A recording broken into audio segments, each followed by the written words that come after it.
Histoire d'en dire plus.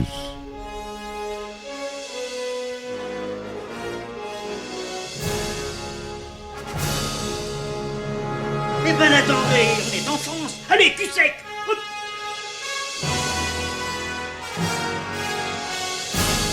Personne ne peut le croire et pourtant c'est vrai, ils existent, ils sont là, Tarnatata. Glow. Il faut qu'on pète.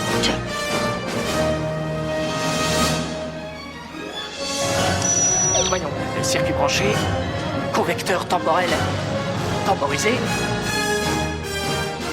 Bonjour, bienvenue sur Histoire d'en dire plus, le podcast. J'espère que vous allez bien. Aujourd'hui, on continue avec Avatar. On va aborder la production du film. Et un peu plus, bien sûr. J'espère que tout va bien se passer. Il n'y a pas de raison. On est bien. On prend le temps. C'est parti, mon kiki.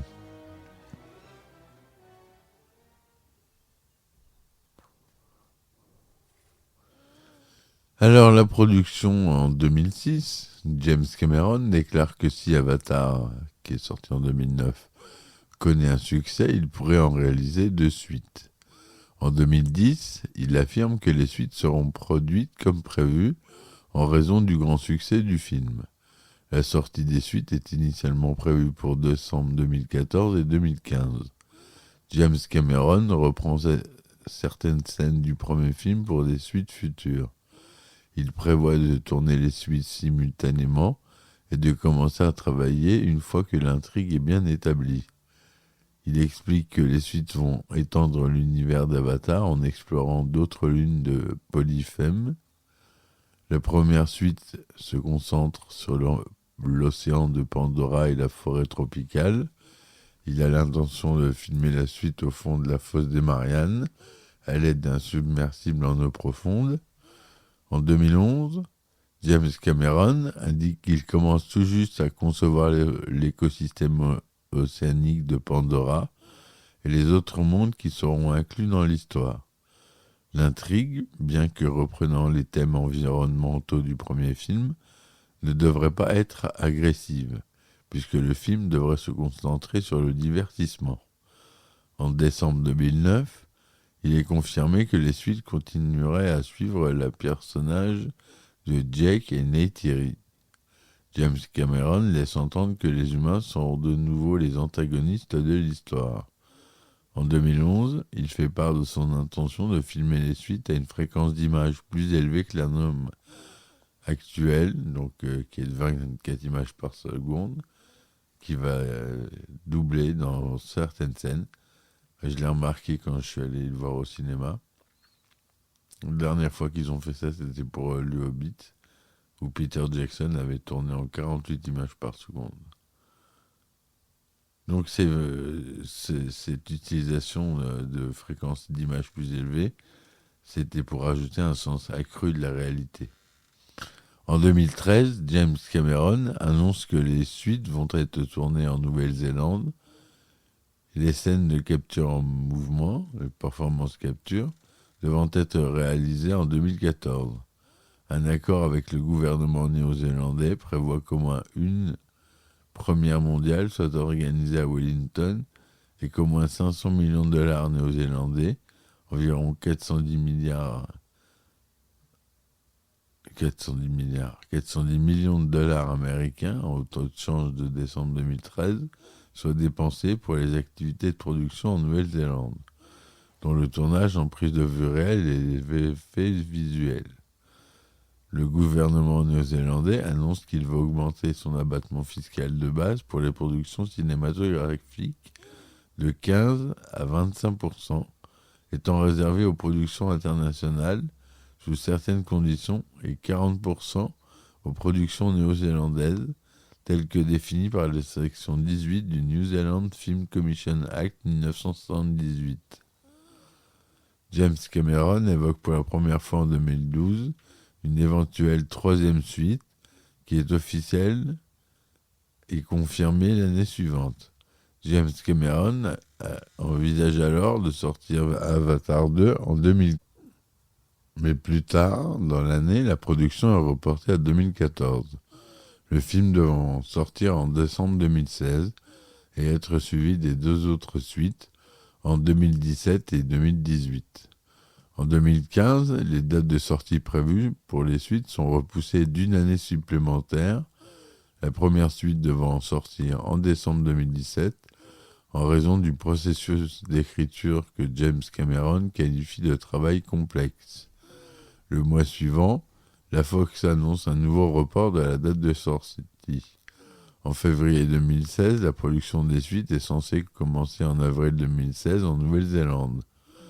En avril 2016, James Cameron annonce au CinemaCon qu'il y aura 4 suites Avatar qui seront toutes tournées simultanément. Le budget de ces 4 suites s'élève à $1 milliard, soit 250 millions de dollars par film.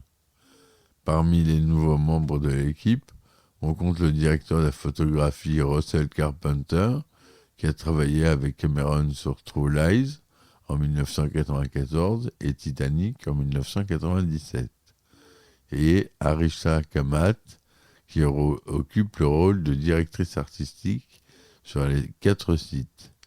Kurt Crack, fondateur de Performance Freediving International, a travaillé comme entraîneur de plongée libre pour les acteurs et les équipes pour les scènes sous-marines.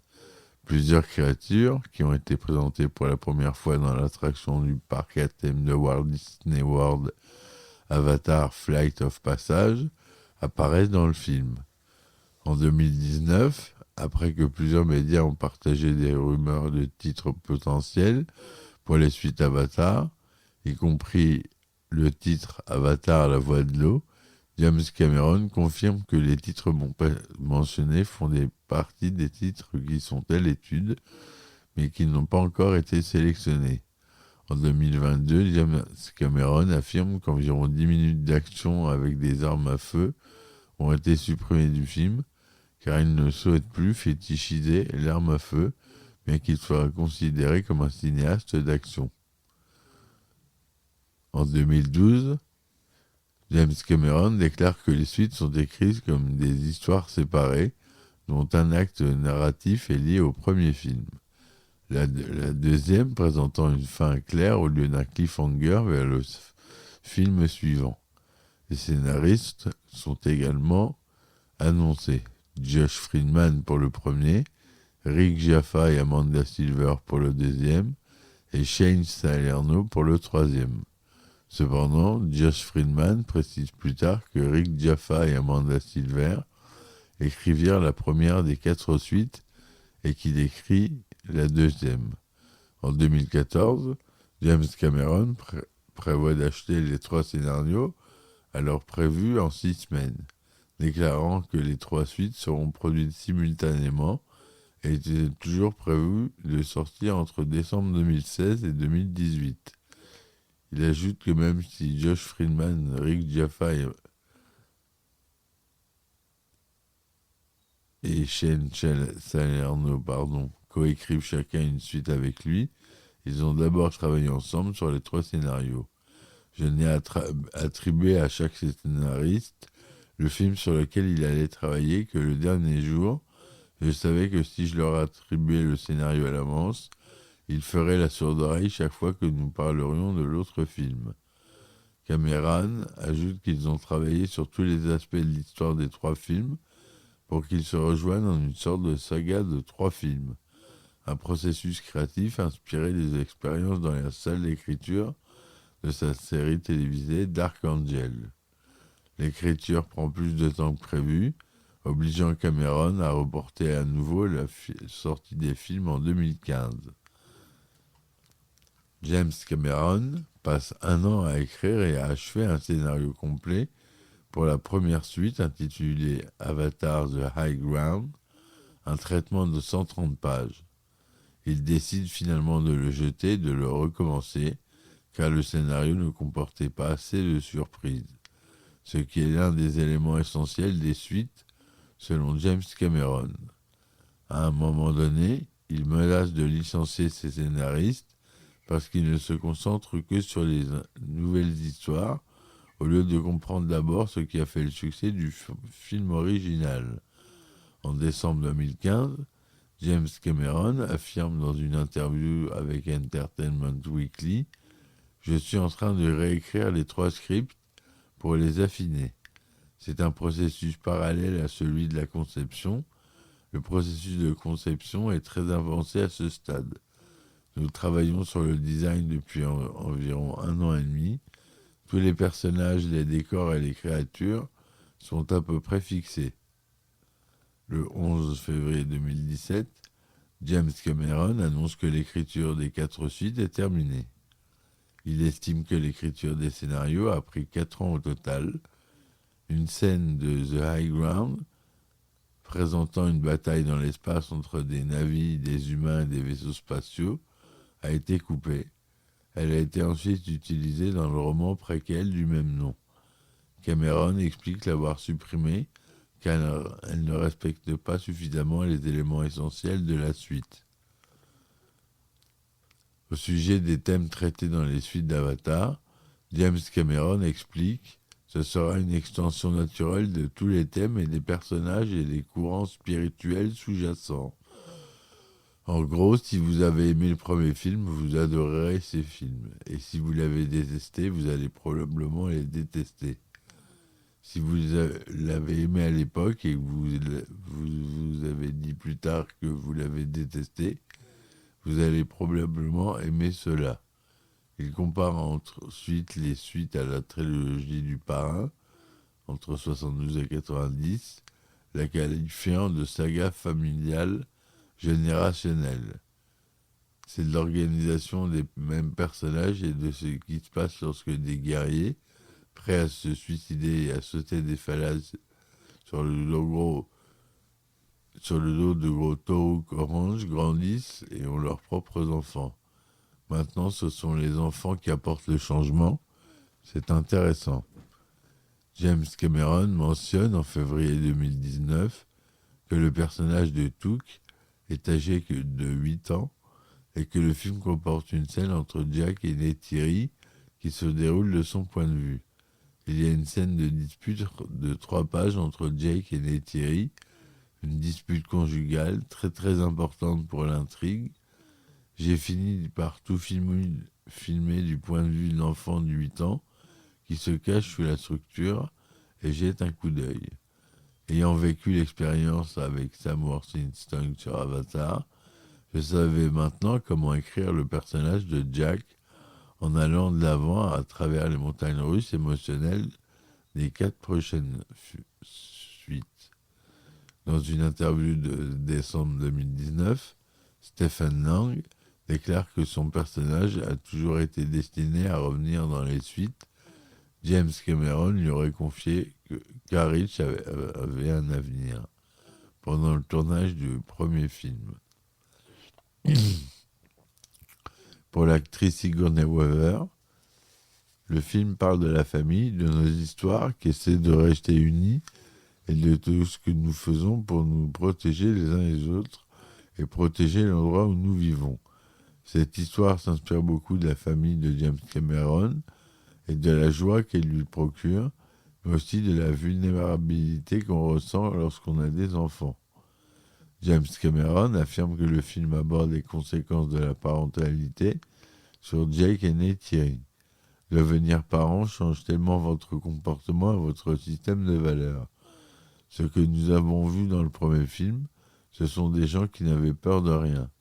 Jake se jetait sur son crâne sur un Lionoptérix, créature présente dans Avatar, mais un père de 4 enfants peut-il faire cela ?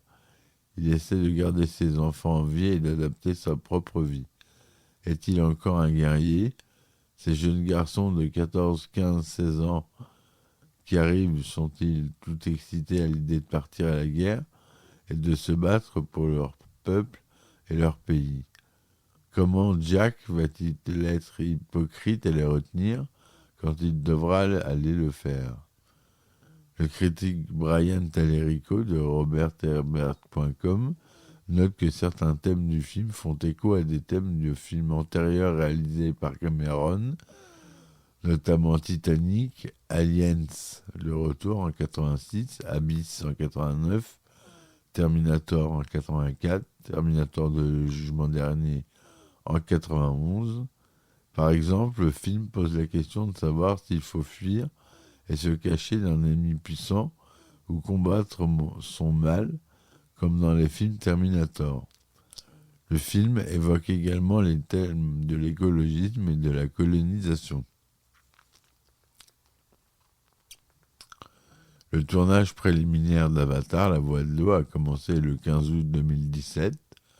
Le lieu de tournage principal était Manhattan Beach, en Californie. Le tournage commence le 25 septembre 2017, en même temps qu'Avatar 3, qui sortira en 2024. Comme Sigourney Weaver le révèle plus tard, en novembre, le tournage a dû être repoussé pour lui permettre de tourner un caméo dans l'épisode final de la 8e saison de Doc Martin. Le 23 novembre, James Cameron indique que l'équipe réalise depuis un mois des essais avec les acteurs pour filmer des scènes sous-marines en capture de mouvement, et qu'ils ont réussi à filmer la première de ces scènes le 14 novembre avec 6 des 7 enfants acteurs principaux, dont Trinity Bliss. Il déclare « Nous obtenons de très bonnes données, de beaux mouvements de personnages et une excellente capture de mouvement facial. Nous avons pratiquement résolu le problème. » Il précise que les tests dureront jusqu'en janvier 2018, car nous travaillons toujours dans un petit réservoir de tests. Nous passons à notre grand réservoir en janvier. Il s'agit d'une scène de dialogue, car selon Cameron, les personnages communiquent via une sorte de langage des signes.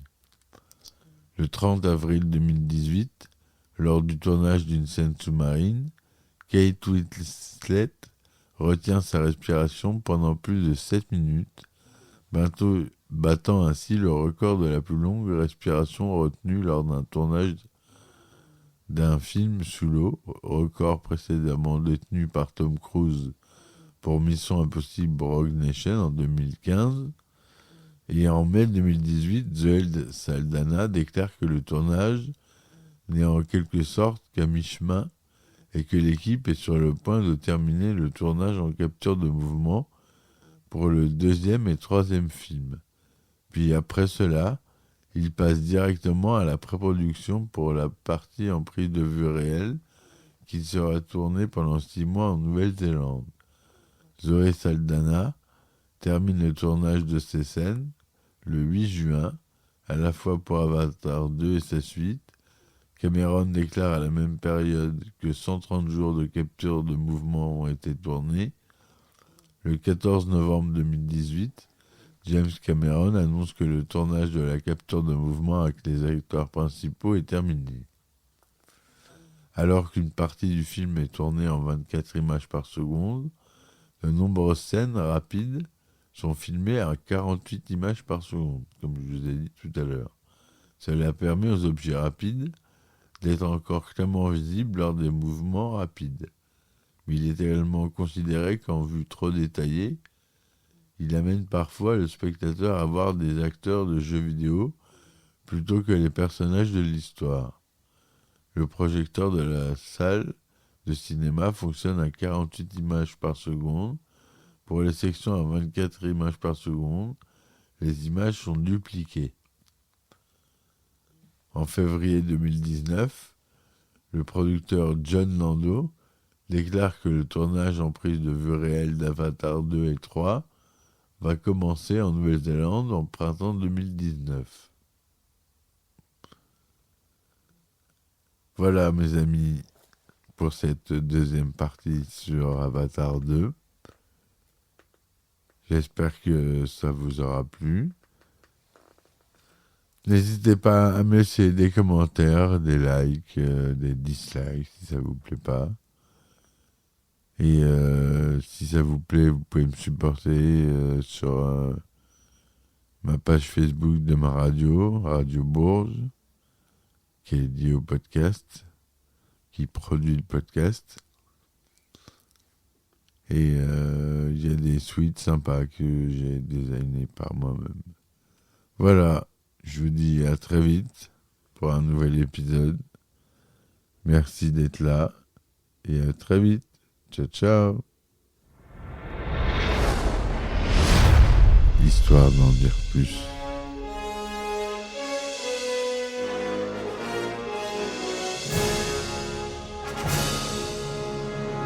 Eh ben attendez, on est en France. Allez, cul sec. Hop.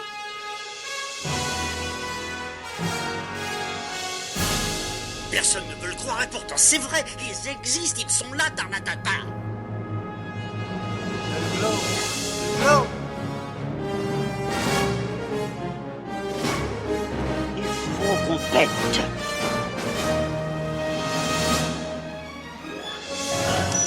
Voyons, circuit branché, convecteur temporel temporisé,